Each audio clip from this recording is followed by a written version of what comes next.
not going to use my oil pastel back here because I don't want my giraffe to be too vibrant. Defeat the whole purpose of doing this. Let's add some water. Thin layer of water here on the bottom. And little dots. Little dots of green.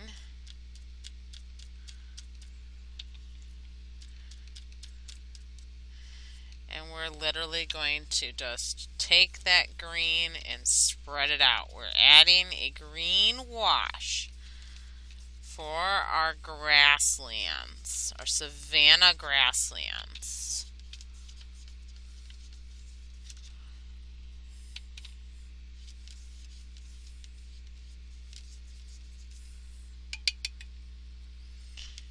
I'm using a yellow green so I can get some of that sun in there. Some of, what do you call it? I'm gonna bring the edge of my flat up against the leg of my mama giraffe, so I'm not putting green in her body. I'm going to carefully move my way around her because I really don't want to turn her blue. I think it's blue and no, it's green and yellow equal. Yeah, anyway.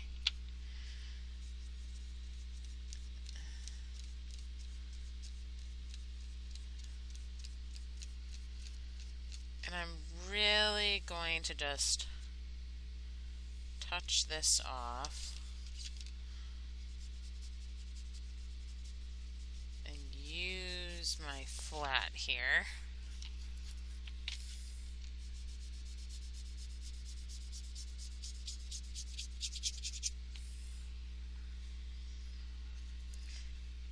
Here I'm using the bristle of my brush to create some texture in the hill, to kind of separate this hill from my first hill. You can literally use your brush kind of like a pencil or a pen to draw texture lines into your paper.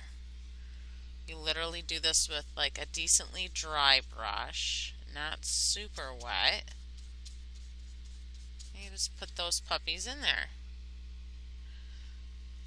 Now I kind of want this to be a little bit darker, so I'm going to add an additional layer of paint. But this layer is going to act kind of like texture. So I'm not going to get my brush too wet. I'm literally adding texture.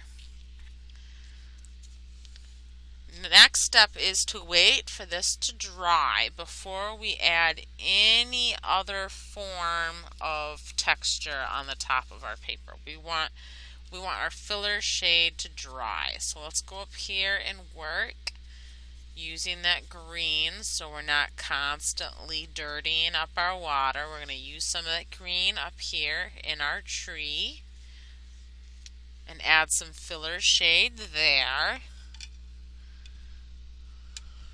While our filler shade in the green area is drying, we are going to add a sky.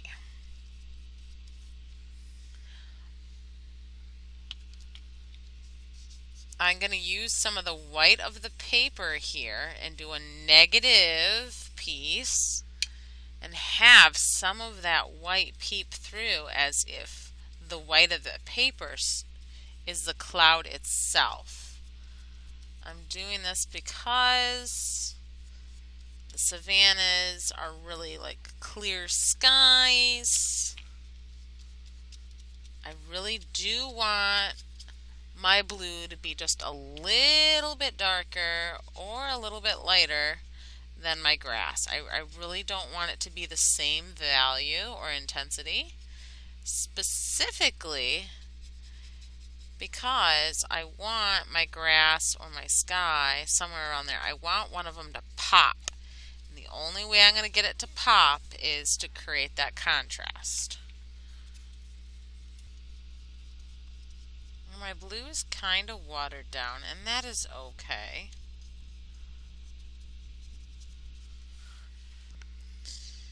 Now it's time to start adding my eyes. Now the eyes are a nice dark color. Going to add this light gray here. Yes, it's kind of creepy, I know.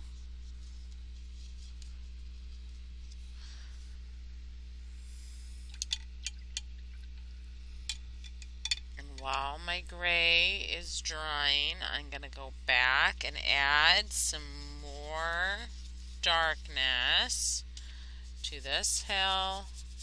I want this hill to be kind of dark, this top hill here. I want it to separate from my front hill.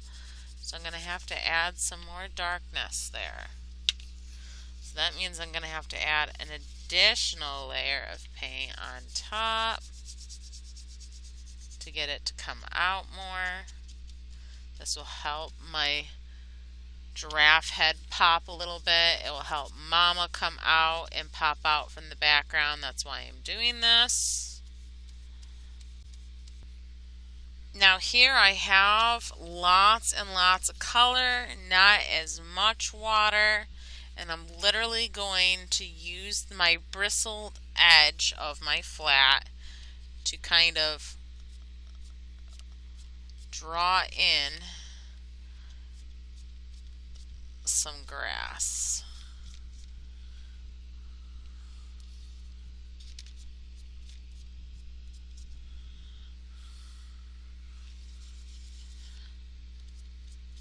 Now this is my back layer. This is my filler shade in my grass. I'm actually going to layer it. I'm going to add another layer once this area is dry to add a darker value.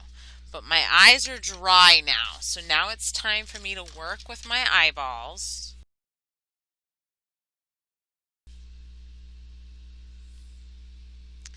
Let's add a dark spot here to really give that mouth some depth.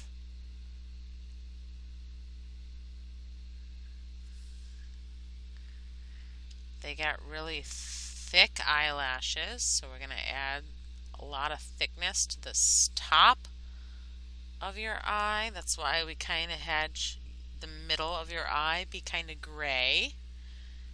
We want just a really thin sliver on the bottom here. Very good. Add a little definition to the edge of your nose. Same thing with your mouth. Really get those pieces popping.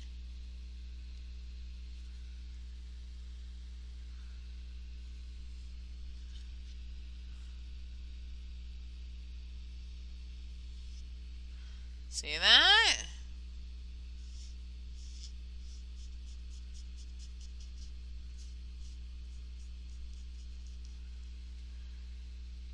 It's really coming out now, isn't it?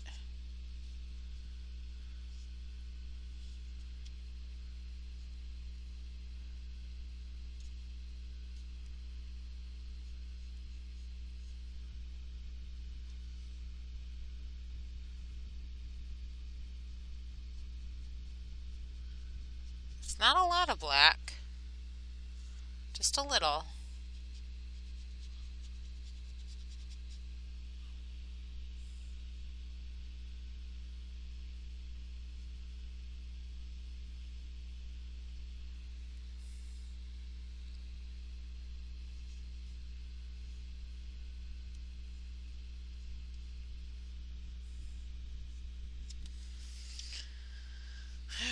So let's add some shadow to Mom's leg and underbelly, underneath, on her chest. get her to kind of come out too. We're going to give this some time to dry before we add our finishing touch. Our grass is dry right now, so now we have an opportunity to add more to our grass. I'll take my skinny brush, very, very damp, not super wet, just towel dry damp. See, look at how juicy that paint is. I don't really need it to be that strong.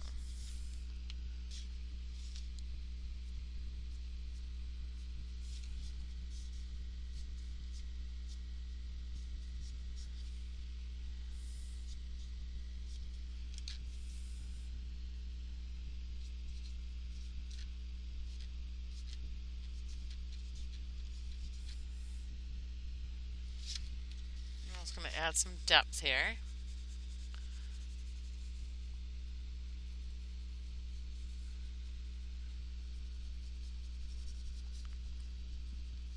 You want to add some blotches of shadow to your tree. You don't want your tree to be super, super detailed.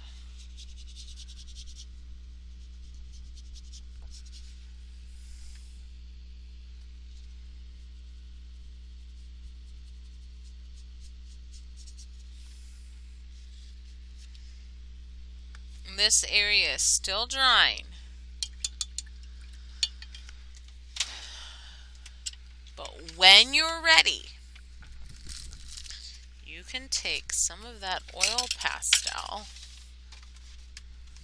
and add the shine spot in your eye. Just make sure that your tip is clean, and you just need a little shiver. You need just a little sliver. You don't need that much.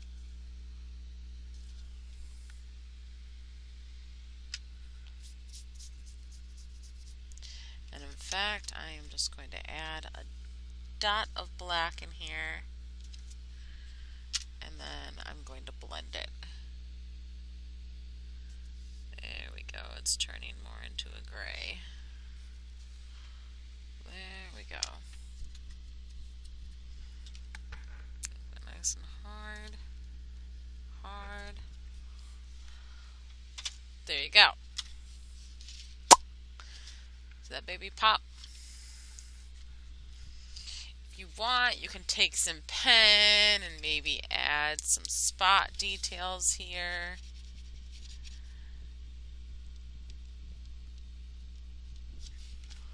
If you really want to. If not, it should be fine.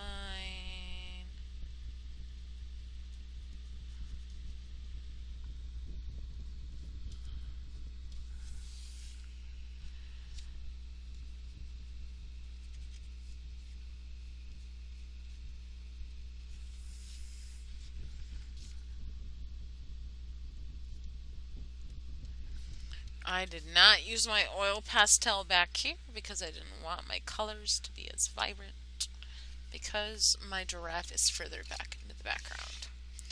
And that, my friend, is how you can create a sub-African